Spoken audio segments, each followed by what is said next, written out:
শুভ মহাষ্টমী।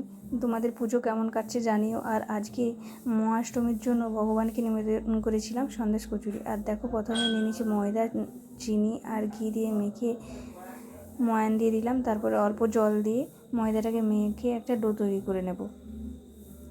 চলো ডোটা তৈরি করে নিই। আর আমি নিয়েছিলাম নারকেলের নাড়ুর যে সন্দেশ হয় ওটা, দেখো গুঁড়িয়ে নিলাম। আর তোমরা যে কোনো সন্দেশ নিতে পারো। তারপরে দেখো লেচিও কেটে নিলাম। লেচি কেটে পুর ভরে নিলাম। ভরে নেওয়ার পর হালকা হাতে বেলে নিচ্ছি, কারণ পুর বেরিয়ে গেলে ছুঁয়ে যাবে। আর যেহেতু সন্দেশ নিয়েছি, কচুরিটা মিষ্টি মিষ্টি, এর সঙ্গে একটা ঝাল তরকারি করে নিও, ভালো লাগবে। আর দেখো দেখো মা একটু বেলে দিচ্ছে তাড়াতাড়ি করে, আমি আস্তে আস্তে বেলছিলাম। তারপরে দেখো এই যে কড়াইতে তেল গরম করে কচুরিগুলো ভেজে নিচ্ছি। দেখো লাল লাল হয়ে গেছে, এবার নামিয়ে নিই। আর তৈরি হয়ে গেল আমাদের সন্দেশ কচুরি। কেমন লাগলো ভিডিওটা জানিও।